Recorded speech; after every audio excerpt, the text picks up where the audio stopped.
बच्चों, हिंदी तरंग में आप सभी का बहुत बहुत स्वागत है। आज हम बसंत बाग 1 कक्षा 6 हिंदी का तीसरा पाठ पढ़ेंगे, जिसका नाम है नादान दोस्त। बच्चों, यह पाठ मुंशी प्रेमचंद जी द्वारा लिखा हुआ है। मुंशी प्रेमचंद, जिनको सभी बहुत अच्छे ढंग से जानते हैं, वो एक महान कहानीकार उपन्यासकार हुए हैं। उनकी जो भी जितनी भी कहानियाँ उपन्यास हैं वो कालजयी कहानियों के नाम से प्रसिद्ध हैं। उन्होंने जितनी भी कहानियाँ लिखी है बच्चों, वो सभी आज के परिप्रेक्ष्य पर भी खरी उतरती है। उनका जन्म बनारस के निकट लम्ही नामक गांव में सन 1880 ईस्वी में हुआ था। उन्होंने बहुत से उपन्यास लिखे, जिनमें सेवा सदन, गबन, निर्मला, रंगभूमि, गोदान आदि प्रसिद्ध हैं। उन्हें उपन्यास के सम्राट के रूप में भी बच्चों जाना जाता है। उनका देहावसान 1936 में काशी में हुआ। तो चलो बच्चों, ये तो था लेखक के विषय में। अब हम पाठ के सार में चलते हैं। केशव के घर कार्निस के ऊपर चिड़िया ने अंडे दिए थे। कार्निस बच्चों समझते हो क्या होता है? कार्निस जो उनके घर पर जो कोई एक खिड़की थी, उसके ऊपर एक पत्थर जो बाहर निकला हुआ था, जिसे कंगरी भी बोल देते हैं, वो है कार्निस। केशव और उसकी बहन श्यामा दोनों बड़े ध्यान से चिड़िया को वहां आते जाते देखा करते। सवेरे दोनों आंखें मलते हुए यानी कि आंखों को मसलते हुए बाहर निकलते, कार्निस के सामने पहुंच जाते और चिड़ा और चिड़िया दोनों को वहां बैठा पाते। उनको देखने में दोनों बच्चों को न मालूम क्या मज़ा मिलता, यानी कि उन्हें बड़ा आनंद आता। दूध और जलेबी की सुध भी न रहती थी। उन्हें जो सुबह के नाश्ते में दूध और जलेबी मिलती थी, उसके बारे में भी उन्हें बिल्कुल भी ध्यान नहीं रहता था। दोनों के दिल में तरह तरह के सवाल उठते। क्या क्या सवाल थे बच्चों वो? अंडे कितने बड़े होंगे, किस रंग के होंगे, कितने होंगे, क्या खाते होंगे, उनमें से बच्चे किस तरह निकल आएंगे, बच्चों के पर कैसे निकलेंगे। पर यहाँ पर चिड़िया के जो पर होते हैं ना, पंख, उनके लिए है ये पर शब्द। घोंसला कैसा है, लेकिन इन बातों का जवाब देने वाला कोई नहीं। न अम्मा को घर के काम धंधों से फुर्सत थी, न बाबूजी को पढ़ने लिखने से। दोनों बच्चे आराम से ही सवाल जवाब करके अपने दिल को तसल्ली दे लिया करते थे।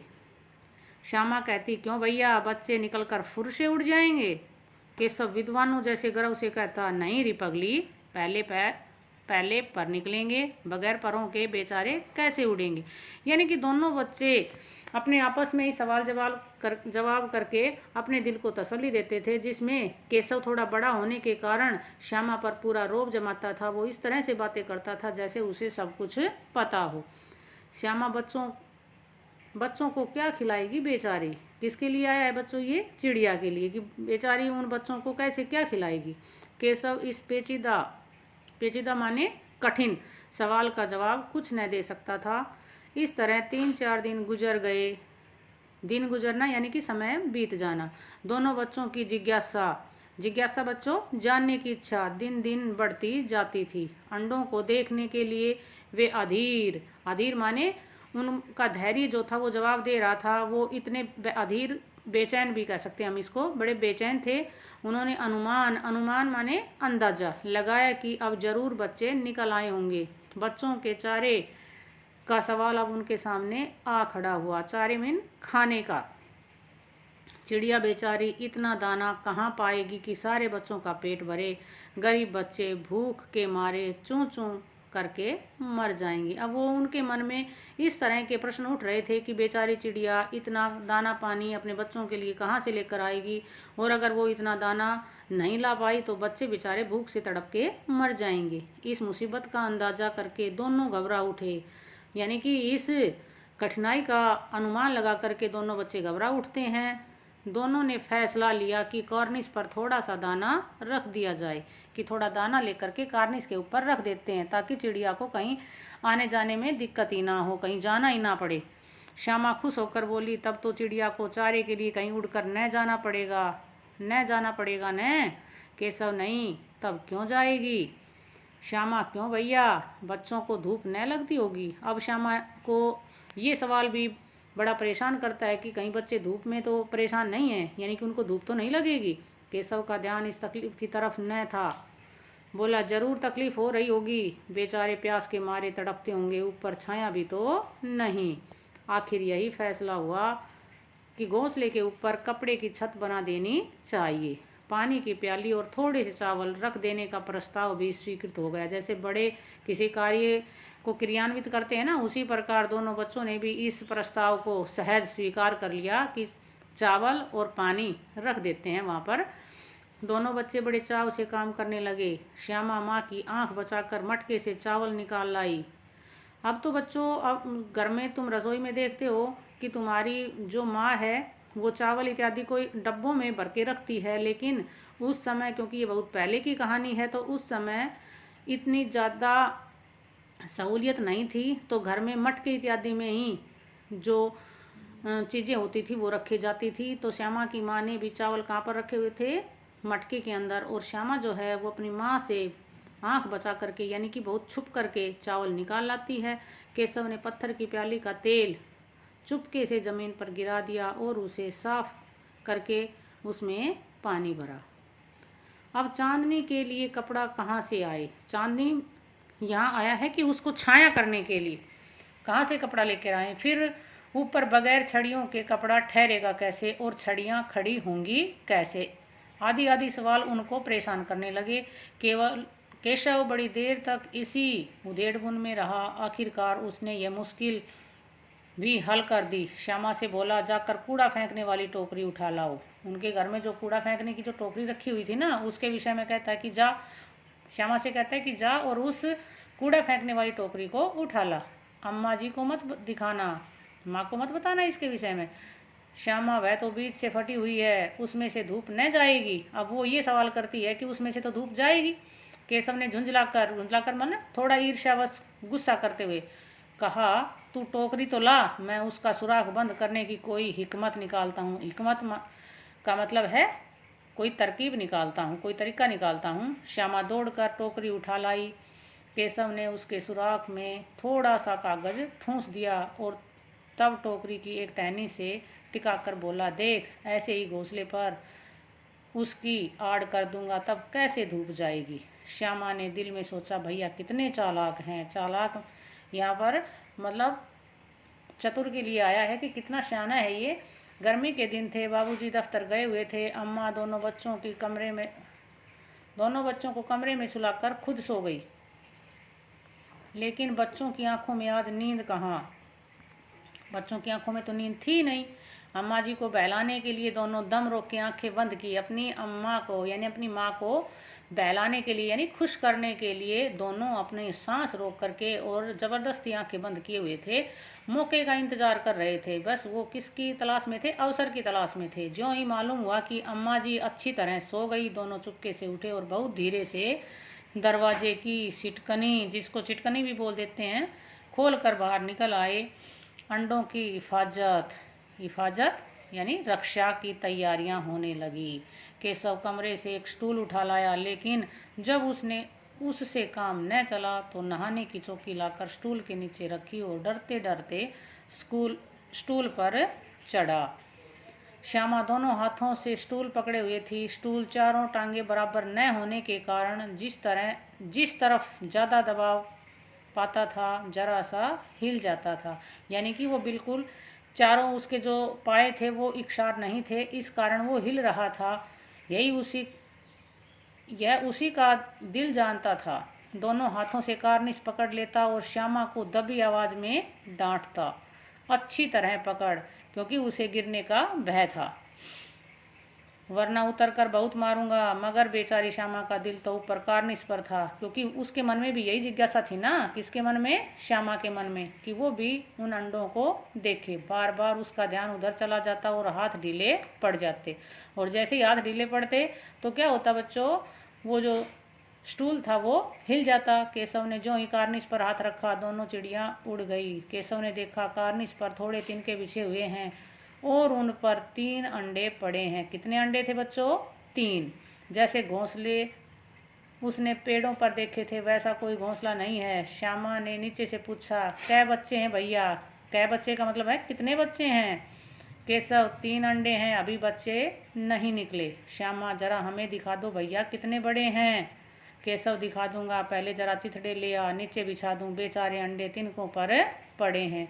अब वो बेचारा ना समझ था, इसलिए वो सोच रहा था कि तिनकों पर इन्हें तकलीफ हो रही होगी, इसलिए कपड़े के चिथड़े बिछा देता हूँ ताकि ये आराम से रहें।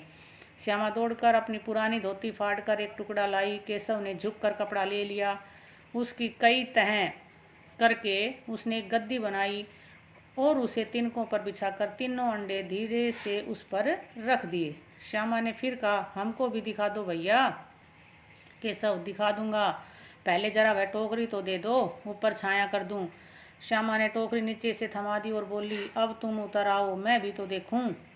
केशव ने टोकरी को एक टहनी से टिकाकर कहा, जा दाना और पानी की प्याली ले आ, मैं उतर आऊं तो तुझे दिखा दूंगा। श्यामा प्याली और चावल भी लाई। केशव ने टोकरी के नीचे दोनों चीज़ें रख दी और आहिस्ता आहिस्ता मीन धीरे से उतर आया।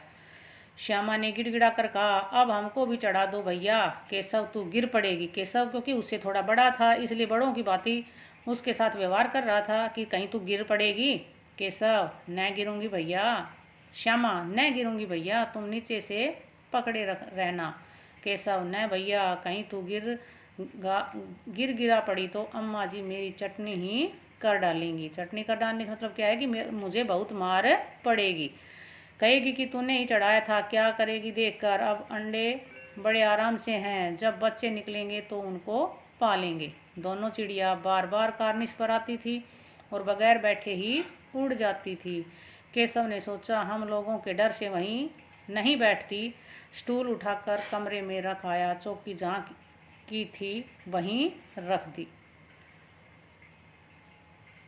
श्यामा ने आंखों में आंसू भरकर कहा, तुमने मुझे नहीं दिखाया, मैं अम्मा जी से कह दूंगी। क्योंकि अब जब बच्चों की आपस में जो जिज्ञासा होती है वो शांत नहीं होती, तो वो एक दूसरे से ईर्ष्या करने लग जाते हैं। कई बार तुमने भी ऐसा किया होगा।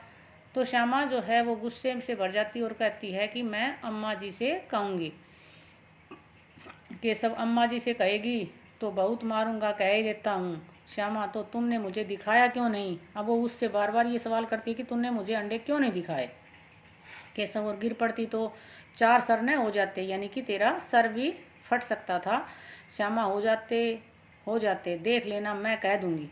इतने में कोठरी का दरवाज़ा खुला और माँ ने धूप से आंखों को बचाते हुए कहा, तुम दोनों बाहर कब निकल आए। मैंने कहा न था कि दोपहर को न निकलना। किसने किवाड़ खोला। किवाड़ केशव ने खोला था, लेकिन श्यामा ने माँ से ये बात नहीं कही। उसे डर लगा कि भैया पिट जाएंगे। केशव दिल में कांप रहा था कि कहीं श्यामा कह न दे। उसको अंदर ही अंदर बड़ा भय सता रहा था कि कहीं श्यामा माँ से सच न बोल दे। अंडे न दिखाए थे, इससे अब उसको श्यामा पर विश्वास न था। क्यों नहीं था विश्वास, क्योंकि उसने श्यामा को अंडे नहीं दिखाए थे। श्यामा सिर्फ मोहब्बत के मारे चुप थी, या इस कसूर में हिस्सेदार होने की वजह से इसका फैसला नहीं किया जा सकता। माँ ने दोनों को डांट डपट कर फिर कमरे में बंद कर दिया और आप धीरे धीरे उन्हें पंखा झलने लगी। अभी सिर्फ 2 बजे थे, बाहर तेज लू चल रही थी, क्योंकि गर्मी का महीना था ना बच्चों, इसलिए बहुत तेज लू चल रही थी, गर्म हवा चल रही थी बाहर। अब दोनों बच्चों को नींद आ गई थी। 4 बजे का एक श्यामा की नींद खुली, किवाड़ खुले हुए थे। वह दौड़ी हुई कार्निश के पास आई और ऊपर की तरफ ताकने लगी। टोकरी का पता न था, संयोग से उसकी नज़र नीचे गई और वह उल्टे पांव दौड़ती हुई कमरे में जाकर जोर से बोली, भैया अंडे तो नीचे पड़े हैं, बच्चे उड़ गए। केशव घबरा कर उठा और दौड़ा हुआ बाहर आया तो क्या देखता है कि तीनों अंडे नीचे टूटे पड़े हैं और उनमें से कोई चुनने की सी चीज़ बाहर निकल आई। पानी की प्याली भी एक तरफ टूटी पड़ी है। उसके चेहरे का रंग उड़ गया, यानी कि वो फक से रह गया। सहमी हुई आंखों से ज़मीन की तरफ देखने लगा। श्यामा ने पूछा, बच्चे कहाँ उड़ गए भैया। अब श्यामा ने उससे फिर प्रश्न किया कि भैया बच्चे कहाँ उड़ गए। केशव ने करुण स्वर में कहा, अंडे तो फूट गए। वो बड़े ही उसके अंदर जो है वो दर्द थी, पीड़ा थी, इसलिए वो बेचारा कह रहा था कि अंडे तो फूट गए। श्यामा, और बच्चे कहाँ गए। अब भी श्यामा को पता नहीं था, इसलिए वो पूछ रही कि बच्चे कहाँ गए। केशव, तेरे सर में देखती नहीं है, अंडों में से उजला उजला पानी निकल आया है। यानी कि चुनने जैसा थोड़ा थोड़ा सफ़ेद पानी निकला हुआ था ना, उसके बारे में है कि उजला उजला पानी निकला हुआ है। वही 2-4 दिनों में बच्चे बन जाते। 2-4 दिन बाद वही जो पानी था उससे क्या होता, बच्चे बनते। माँ ने सोटी हाथ में लिए हुए पूछा, तुम दोनों वहाँ धूप में क्या कर रहे हो? श्यामा ने कहा, अम्मा जी चिड़िया के अंडे टूटे पड़े हैं। माँ ने आकर टूटे हुए अंडों को देखा और गुस्से से बोली, तुम लोगों ने अंडों को छुआ होगा। अब तो श्यामा को भैया पर जरा भी तरस में दया नहीं आई। उसी ने शायद अंडों को इस तरह रख दिया कि वह नीचे गिर पड़े। इसकी उसे सज़ा मिलनी ही चाहिए। बोली, इन्होंने अंडों को छेड़ा था अम्मा जी। माँ ने केशव से पूछा, क्यों रे? केशव भिग्गी बिल्ली बना खड़ा था। भिग्गी बिल्ली बच्चों यहाँ मुहावरा है, यानी कि बिल्कुल डरा हुआ खड़ा था। माँ, तू वहाँ पहुँचा कैसे? अब माँ उससे सवाल करती कि इतनी ऊंचाई पर तू पहुँचा कैसे?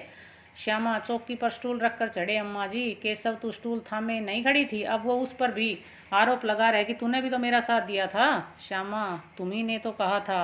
अब श्यामा कह रही है कि तूने तो मेरे को कहा था। माँ, तू इतना बड़ा हुआ, तुझे अभी इतना भी नहीं मालूम कि छूने से चिड़िया के अंडे गंदे हो जाते हैं। चिड़िया फिर उन्हें नहीं सेती, या चिड़िया सेती नहीं मतलब चिड़िया फिर उनको सेती नहीं है और उसमें से उन अंडों से फिर बच्चे नहीं बनते हैं। श्यामा ने डरते डरते पूछा, तो क्या चिड़िया ने अंडे गिरा दिए अम्मा जी? माँ, और क्या करती? केशव के सिर पर पाप पड़ेगा। हाय हाय, 3 जाने ले ली दुष्ट ने। अब माँ कहती कि इसके सिर पर पाप आएगा, इसने एक नहीं 3-3 जाने ली हैं। केशव रोनी सूरत बनाकर बोला, मैंने तो सिर्फ अंडों को गद्दी पर रख दिया था अम्मा जी। अब बेचारा बताता है कि मैंने तो उनको रक्षा करने के लिए गद्दी पर रखा था। माँ को हंसी आ गई, मगर केशव को कई दिनों तक अपनी गलती पर अफसोस होता रहा। अफसोस, खेद होता रहा उसे। अंडों की हिफाजत करने के जोग में योग यानी जुगत में उसके प्रयास में उसने उनका सत्यानाश कर डाला, यानी कि उनको नष्ट ही कर दिया। इसे याद कर वह कभी कभी रो पड़ता था। दोनों चिड़िया वहाँ फिर न दिखाई दी।